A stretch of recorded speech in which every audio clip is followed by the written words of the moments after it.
নমস্কার, সবাইকে স্বাগত জানাচ্ছি এখনকার অনুষ্ঠান অবশ্যই আজকাল পরশু এবং আজকাল পরশু অনুষ্ঠান, যেখানে আমরা যাবতীয় সমস্যার সমাধানের আলোচনা শুধু করি তা নয়, আমরা এই অনুষ্ঠান থেকেই আমরা অলিম্পিক নিয়ে আলোচনা করি, এই অনুষ্ঠান থেকে রাজনীতি প্রেক্ষাপট নিয়ে আলোচনা করি, এই অনুষ্ঠান থেকে আমরা করোনা নিয়ে আলোচনা করি, এই অনুষ্ঠান থেকে আমরা যাবতীয় আলোচনা করি, কারণ যিনি আমাদের সঙ্গে রয়েছেন অবশ্যই তার কাছ থেকে সামগ্রিক আলোচনা আমরা পাই।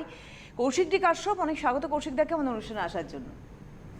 নমস্কার সকলকে, আমার আন্তরিক প্রীতি, শুভেচ্ছা, অভিনন্দন, বড়দের আমার শ্রদ্ধা এবং প্রণাম। দিদির মুখবন্ধটা শুনতে শুনতে প্রথম লাইনের একটি কথা ভাবছিলাম যে এই অনুষ্ঠানে সমস্ত কিছু সমাধান নিয়ে আলোচনা হয়। ওরে বাবারে, এত ক্ষমতা আমার নেই, সমস্ত কিছু সমাধান আমার হাতে নেই, ইম্পসিবল। এটা এখন শুনছি নাকি সকল কিছু সমাধান চাইতে গেলে ভগবানও পালাচ্ছেন, বলছেন তোরা যা করে ফেলেছিস সকল কিছু সমাধান আমার কাছেও নেই, মানে মানুষকে বলছে নাকি ভগবান। সুতরাং আমি তো সেখানে একটা নগণ্য, অতি ক্ষুদ্র, আপনার মতোই সাধারণ মানুষ। সুতরাং ওরে বাবারে, সব কিছু সমাধান আমার কাছে নেই, বাট হ্যাঁ, তারপরেরটা পুরো আছি। যে কোনো প্রেক্ষাপটে জ্যোতিষশাস্ত্রের আঙ্গিকে আলাপ আলোচনায় আছি, সেখানে অসুবিধা নেই। সমস্যা সমাধান সব বিষয়েই আছি, কতটা সমাধান দিতে পারি জানি না, তবে আছি। আজকে 13 তারিখ অগস্টের, আগামী পরশুদিন আমরা স্বাধীনতা দিবস উদযাপন করব। 1947 সালের রাত 12টার সময় যে দেশটা স্বাধীনতা পেয়েছিল, সেই স্বাধীন ভারতবর্ষের 75তম স্বাধীনতা দিবস হই হই করে পালন হবে, কারণ 25, 50, 60, 75, 100 এরকম করে করেই আমরা তো চলি, এক একটা ধাপ বলা যায়। তো সেক্ষেত্রে 75 বছরের একটা ইয়ং দেশ আমাদের আর কি। দেশের সাপেক্ষে এটা কোনো বয়সী না, বুড়ো বলা যাবে না, বাট অনেক কিছু করা যায় 75 বছরে। অভিজ্ঞ দেশ, একটা অভিজ্ঞতা লব্ধ করে চলেছি এখনও। মানে আগে আমরা অলিম্পিকে কেবলমাত্র পার্টিসিপেট করতাম অভিজ্ঞতার জন্য, অংশগ্রহণই বড় কথা, পদক নয়। সেটা ধীরে ধীরে পরিবর্তন হওয়া শুরু করেছে 2012 থেকে। এই বছরে বেশ খানিকটা পরিবর্তন হয়েছে, আগামীতে আরও পরিবর্তনের আশা আমরা 75-এর পর থেকে রাখতেই পারি। কারণ 75 বছর, দেশটার নাম ভারতবর্ষ, মুখে বলি, অ্যাকচুয়ালি ইন্ডিয়াই হিসেবে দেশটাকে পরিগণিত করে সমগ্র বিশ্ব। ইন্ডিয়া নাম্বার 12 ভাইব্রেশনের দেশ, মানে সংখ্যাতাত্ত্বিক আঙ্গিকে 3 সংখ্যার দেশ। 75তম বর্ষটাও 7, 5, 12 যোগ করলে সেই 12 অর্থাৎ 3 হয়। এই বছরটা 2021-এ আমরা চলছি, ডিসেম্বর অবধি চলবো। সামনে যেই 31শে ডিসেম্বর চলে যাবে, আমরা 2022 সালে ঢুকবো, অথবা এগেইন ওখানেও 2022 মানে হচ্ছে এগেইন 6। সুতরাং number 3 India, 75th year of independence day, 75তম বর্ষ। প্রায় 3, 4, 5 বছর আগের থেকে আমি এই জাংশনটার অপেক্ষায় ছিলাম। বারবার করে প্রচুর অনুষ্ঠান থেকে বলেছি যে 75তম বর্ষে ভারতবর্ষ ঢুকবে, 2022 সাল পড়বে।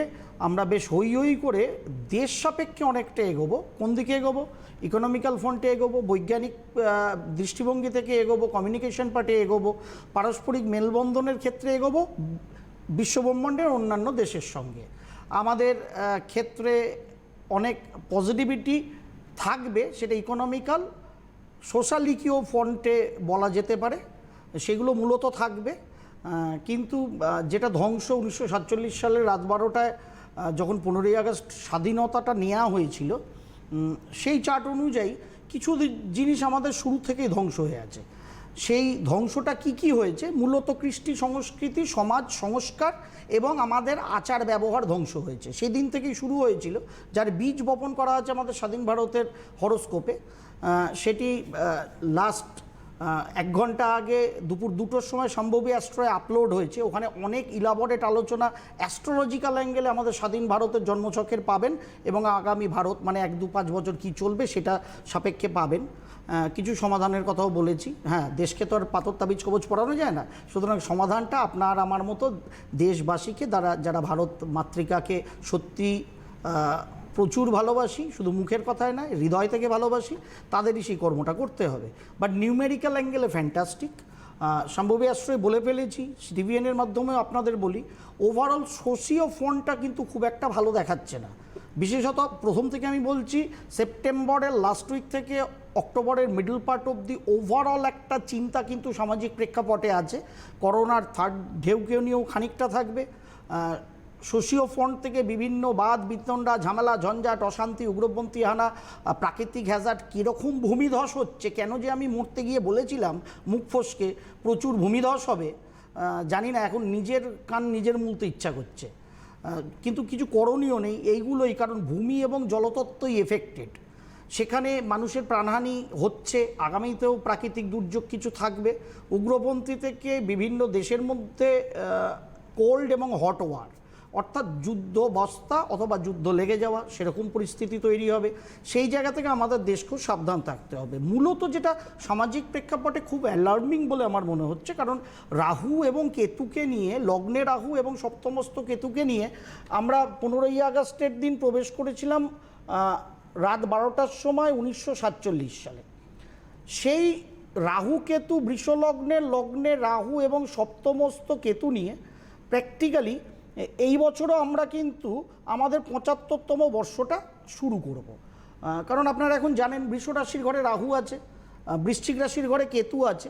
একটু যদি বড় করে আমরা চারটাকে দেখি, এটা 15ই আগস্টের হরোস্কোপ আমাদের, যদি আমরা চারটাকে একটু বড় করে দেখি তাহলে আপনারা বুঝতে পারবেন, অন্তত যারা জ্যোতিষ ভালোবাসেন, যারা ছেলে মেয়ের বিয়ে শাদি কী করে আপনি প্রচুর ধনবান হবেন, এই টোনা ওই টোটকা, এই নারকেল ওই কাঁচের টুকরো, ওই হরিতকি ওই বাতাসা, কৌশিক ডেকাশ্যপকে ক্ষমা করবেন। তাহলে আমার অনুষ্ঠানে সুইচ অফ করে দিতে বলতে পারি না আমি, কারণ অনুষ্ঠানটা যেহেতু সিটিভিএনে প্রচারিত হচ্ছে, তাতে চ্যানেল কর্তৃপক্ষ আমাকে বকতেও পারে, মারতেও পারে, সুতরাং সেটা আমি বলতে পারছি না। কিন্তু আমাকে অপছন্দ হলে, আমার জ্যোতিষশাস্ত্র অপছন্দ হলে please switch to another channel, টিভিটা বন্ধ করবেন না। আমাদের রাজ্য সরকার বা এসিবি বা সিএসসি কিছু পয়সা পাবে আপনার টিভিটা চললে, সেটা চলুক, আমার কোনো আপত্তি নেই। কিন্তু ছেলের বিয়ে এইটা করলে হয়ে যাবে, হলুদ জলে ফেললে কিংবা তিল ভাসালে কিংবা সর্ষের তেল মাথায় মাখলে অনেক আপনি কোটিপতি হবেন বিল গেটসের মতো বা ইলন মাস্কের মতো, সেটা আমার অনুষ্ঠান থেকে পাননি, পাবেন না। আর এইগুলো ভালো না লাগে না বলে কেউ যদি ভাবেন, ফোন নেব না, এখন একটু দাঁড়াতে হবে যিনি ফোনে আছেন, কেউ যদি এইগুলো ভালো লাগে না ভেবে যদি মনে করেন যে আমার বুকিং নাম্বারগুলোকে এনগেজ করে রাখলে কৌশিক ডেকাশ্যপের চেম্বার জমবেন না, একদম আপনার মতো গণ্ডমূর্খ এই পশ্চিমবঙ্গে ভারতবর্ষে নেই। এটা যারা করেন আমি তাদের উদ্দেশ্যে বলছি, কে করেন জানতে আমার সত্যি বলছি 5 মিনিটস লাগবে। ওই নাম্বারগুলোকে আমি রেখে দিতে বললেই যে কোনো প্রশাসনিক অ্যাঙ্গেলে মোটামুটি অল্প বিস্তর, খুব বেশি পরিচিতি আমার নেই, খুব বেশি মানুষজন আমার সংস্পর্শে নেই, তবুও আমার 5 মিনিট লাগবে লিগালি কিংবা অন্য কোনো পদ্ধতিতে সেই নাম্বারগুলো কারা কোন জায়গা থেকে করছেন এগুলো বার করতে। ওটা দিয়ে কৌশিক ডেকাশ্যপকে থামানো যাবে না, কারণ কৌশিক ডেকাশ্যপ জ্যোতিষটা জেনে এই মঞ্চে এসে জ্যোতিষ করে, স্বাধীন ভারতের জন্মছক অ্যানালিসিস করে, 75 বছরটা কেমন কেটেছে, কেন এরকম কাটলো সেটাকে অ্যানালিসিস করার ক্ষমতা ধরে জ্যোতিষ অ্যাঙ্গেলে। ঠিক কি ভুল আমি জানি না, কিন্তু ক্ষমতাটা ধরি অন্তত বিশ্লেষণ করার। আমার সঙ্গে সুবর্ণাদির সঙ্গে লাইন দিয়ে যে কোনো মানুষকে বসিয়ে দিন জ্যোতিষশাস্ত্র নিয়ে, যে কোনো দিন আমার দ্য সম্ভবী সলিউশনের স্পন্সরশিপের এই অনুষ্ঠানে সকলকে আমার স্বাগত জ্যোতিষ বিষয়ক আলোচনায়। সেটা যে কোনো টপিক সুবর্ণাদি তুলে দিতে পারেন সোল অ্যাঙ্কার হিসাবে সেই জ্যোতিষমণ্ডলীর মধ্যে, আমার কোনো আপত্তি তাতে নেই। যেরকম আগেকার যুগে মহারাজাদের বিতর্ক সভা হতো আর কি পণ্ডিতদের নিয়ে। আমি অত পণ্ডিত নই, আমি জামা প্যান্ট পরে গেঞ্জি পরে পাঞ্জাবি পরে আপনাদের সামনে অনুষ্ঠান করি, বিগত 10 বছর ধরে করছি, আমি এরকমই। কিন্তু আমি জ্যোতিষশাস্ত্রটা জানি, তাই একটু বলে দিলাম, যাদের কানে জল ঢোকে না, যারা ভাবেন টোটকা ফোটকা মোটকাটাই জীবন, হাতে পায়ে গলায় কপালে কিছু সংখ্যা লিখলে আপনার হাঁটু ব্যথা কমে যাবে, ছেলের বিয়ে হয়ে যাবে, তারা ওই জায়গাটাতেই বসে থাকুন। 75 বছর আগে ভারত স্বাধীনতার হওয়ার আগে সমাজ ব্যবস্থা যেখানে ছিল, আপনাদের মন মানসিকতা এখনো সেখানেই পড়ে আছে, সেখানেই পড়ে থাকুন, আমার তাতে কোনো আপত্তি নেই। তার কারণ হচ্ছে থার্ড হাউসে পঞ্চগ্রহের সমাহার ভারতকে প্রতিবেশী রাষ্ট্র থেকে ভয়ঙ্কর ঝামেলা ঝঞ্ঝাট অশান্তি দেয়। কারণ আমাদের যারা প্রতিবেশী রাষ্ট্র তারাই আমাদের ভাই বোনের মতো। আমাদের পরিবারে থার্ড হাউস থেকে আমাদের সিবলিংসের আমরা উদাহরণটা নিই, যে আমাদের ভাই বোন হচ্ছে আমাদের থার্ড হাউস, মূলত ভাই। সেরকম নেপাল ভুটান হোক, মালদ্বীপ হোক, কিংবা শ্রীলঙ্কা হোক, পাকিস্তান হোক আর চায়না হোক, কিংবা বাংলাদেশ হোক, তারাই আমাদের আশেপাশে আছে, আমাদের বর্ডারের আশেপাশে, আমাদের পার্শ্ববর্তী ক্ষেত্রে, তারাই আমার দেশের ভাই বোন। দেখুন ওই ভাই বোনের জায়গাটা স্বাধীনতার পর থেকে ভারতবর্ষের জন্য খুবই খারাপ। প্রত্যেকটা প্রশাসক, প্রত্যেকটা শাসক ভারত সরকারের যে প্রেসিডেন্ট বা প্রাইম মিনিস্টার হন সেটাকে মেকআপ করার চেষ্টা করেন, কিন্তু কিছুতেই পেরে উঠছেন না 75 বছর ধরে। কারণ due to that third house negativity fifth গ্রহ অ্যাফ্লিকশনের জন্য, যেখানে চন্দ্র, শনি, রবি, বুধ, শুক্র একত্রিত বসে আছে। বাট ওটাই আবার আমাদের মহাকাশ গবেষণা, আমাদের স্যাটেলাইট উৎক্ষেপণ, আমাদের বিদেশের মানে প্রচুর দূরের কোনো দেশের সঙ্গে সম্পর্ক স্থাপন, এই কমিউনিকেটিভ পার্টগুলোই দুর্দান্ত আমাদের প্রভূত উন্নতি দিয়েছে, আগামীতেও দেবে। এবং 75 বছর বয়সে আমরা যখন পড়তে চলেছি আগামী পরশু, আমরা যে অর্থনৈতিক অবস্থায় ছিলাম, অবশ্যম্ভাবী যতই কোভিডে আমরা কামড় খাই, ছবল খাই, যাই খাই, নিশ্চয়ই তার থেকে অর্থনৈতিক প্রেক্ষাপট, শস্য ভাণ্ডার, এগুলো নিশ্চয়ই আমাদের অনেক মজবুত হয়েছে। এটা অস্বীকার করার কোনো দলমতের কথা আমি বলছি না, সকলকে আমাদের কম বেশি শিক্ষিত মানুষকে স্বীকার করতেই হবে, কারণ এটা জন্মছকে আছে ভারতের অর্থনৈতিক পার্সপেক্টিভ যথেষ্ট বেটার স্বাধীন ভারতের জন্মছকে, সেটার দিকেই কিন্তু ভারত ক্রমাগত 75 বছর ধরে এগিয়েছে। আগামী 2022 পড়লে মানে নেক্সট ফাইন্যান্সিয়াল ইয়ার 2022-23 যেটা শুরু হবে এপ্রিল থেকে, ওখান থেকে জিঙ্গালালা বলে ভারত এগোবে, মানে ফাটাফাটি যাকে বলে এক কথায়। আর তাহলে ভাই কি হবে এই অগস্ট থেকে নেক্সট মার্চ অবধি? হ্যাঁ, এই অগস্ট থেকে মার্চ অবধিও ফ্যান্টাস্টিক অর্থনৈতিক প্রগতি কিন্তু শুরু অলরেডি হয়ে গেছে, কারণ ভারতের চন্দ্র শনির দশা শেষ হয়ে গেছে জুলাই, যেটাও আমি বিভিন্ন অনুষ্ঠানে এর আগে বলেছি। এখন চন্দ্র বুধের দশা, সে যেটা ফ্যাবিউলাস দশা অর্থনৈতিক পার্সপেক্টিভে, অলরেডি চাকা ঘুরছে ভারতের অর্থনীতির। এটা আরও আরও আরও বেটারমেন্ট হবে স্বাধীনতার 75তম বছরে আমরা আগামী পরশু প্রবেশ করার পর থেকে। সেটাই সুপারফাস্ট জেট গতিতে এগোবে আগামী এপ্রিল অনওয়ার্ডস, অর্থাৎ 2022-এর এপ্রিল অনওয়ার্ডস। কিন্তু শনি রবির একত্রীকরণ থার্ড হাউসে, চন্দ্র শনি রবি বুধ একত্রিত হয়ে বসে থাকা, এবং বর্তমান বছর মানে আজকের দিনেও আপনি জানেন যে মকর রাশির ঘরে শনি বসে আছে, রবি বসে আছে কর্কট রাশির ঘরে। অতএব পরস্পর দৃষ্টি দিচ্ছে, একজন মাটির ঘর থেকে মানে পৃথ্বীতত্ত্ব থেকে, একজন জলতত্ত্বে। পিতা পুত্র একে অপরকে দেখছে, চরম সংঘাতের পরিস্থিতি সারা দুনিয়ায়। মূলত আমার দেশে সৃষ্টি হয়েছে জল এবং ভূমিতত্ত্ব প্রধান অঞ্চলে। যা হ্যাজার্ড হচ্ছে দেখুন, জল আর মাটি নিয়ে, সে ভূমিধস হতে পারে, ভূমি গঙ্গায় মিলে যাওয়া হতে পারে, বিভিন্ন জায়গায় মানে বন্যার ত্রাসে কেঁপে যাচ্ছে অঞ্চলের পর অঞ্চল, সেখানেও ফসল থেকে শুরু করে ভূমি নষ্ট হচ্ছে, মানুষের ঘরবাড়ি নষ্ট হচ্ছে, সবটাই জল এবং ভূমি সম্পর্কিত। এবং এই শনি রবি দৃষ্টি আলটিমেট কিন্তু 276 কোটি টাকা নষ্ট হলো এই পার্লামেন্টারি সেশনে। আপনার আমার ট্যাক্সের পয়সা, এই যে আমি এত বকবক করছি, এর ফলে যে বিলটা সিটিবিএন কর্তৃপক্ষ সম্ভবী সলিউশনসকে দেবে, সেখান থেকে 18% তাদের দিতে হবে সরকারকে, তার 9% খাবে কেন্দ্রীয় সরকার, 9% খাবে রাজ্য সরকার। আমাকে ওই 18% দিতে হয়েছে এক্সট্রা, যেটা কেন্দ্র এবং রাজ্য সরকার ভাগ করে নেবে সিটিবিএন কর্তৃপক্ষের মাধ্যমে।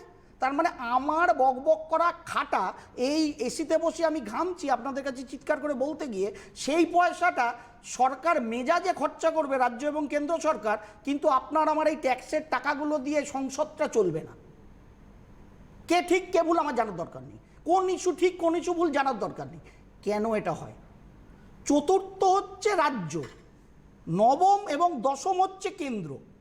বৃষলগ্নে নবম দশমপতি শনি, চতুর্থপতি রবি।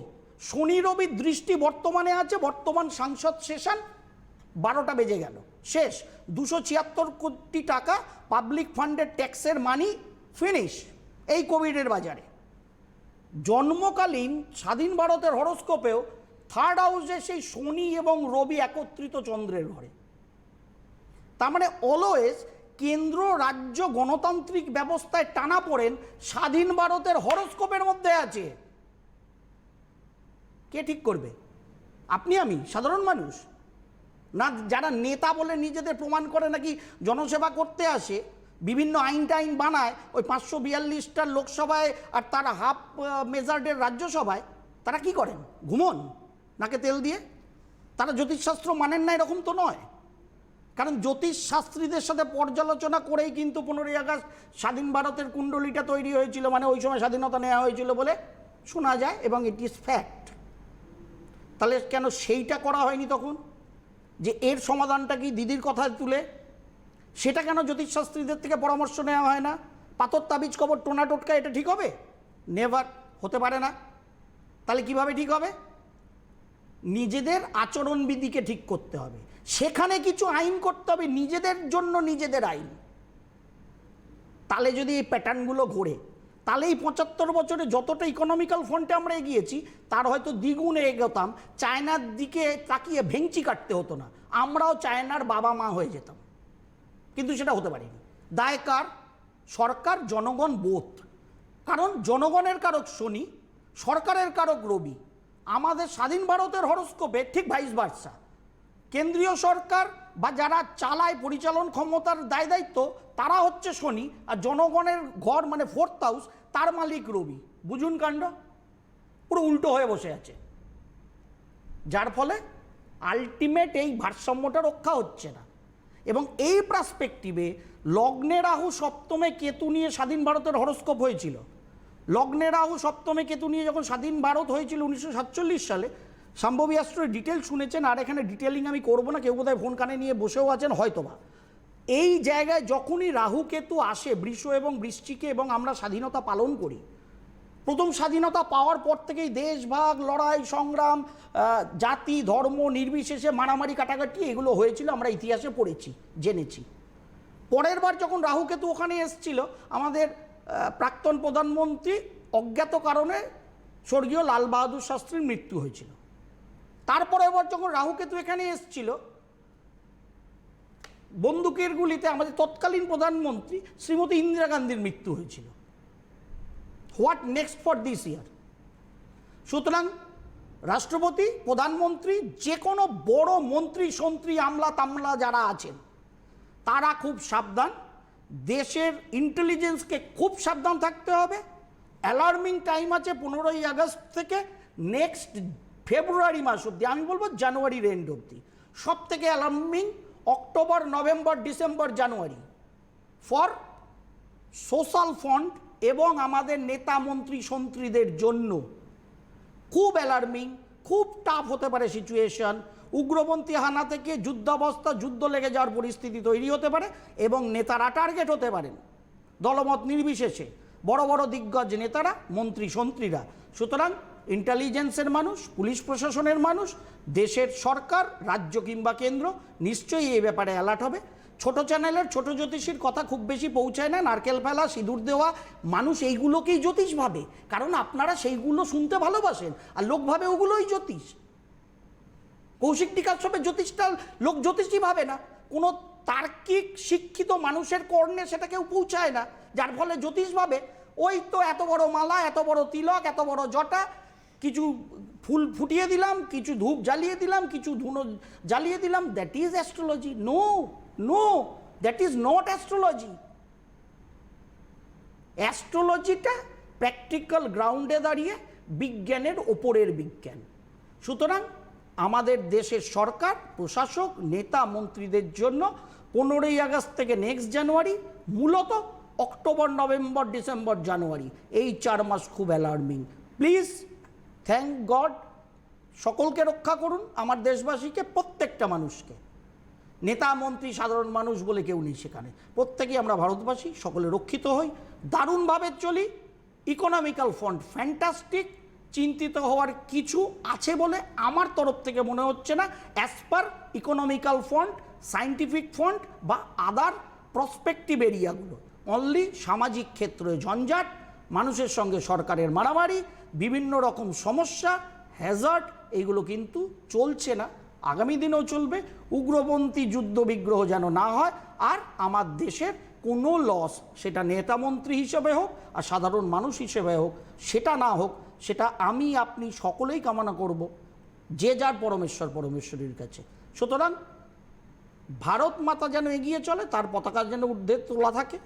75 বছরে যা এগিয়েছি আমরা এগিয়েছি, আগামী 75 বছরকে টার্গেট করে কতটা এর 5 গুণ এগোনো যায়, সেই চেষ্টা কিন্তু আপনার আমার প্রত্যেকটা ভারতবাসীর, ইনক্লুডিং নেতা মন্ত্রী যারা আইন পাশ করেন, নিজেদের জন্য কোনো আইন বানান না, নিজেরা বদমাইশি করলে কি হবে, সেই আইনটা পাশ করান তো এবার, দেখুন দেশটা ভালো চলবে।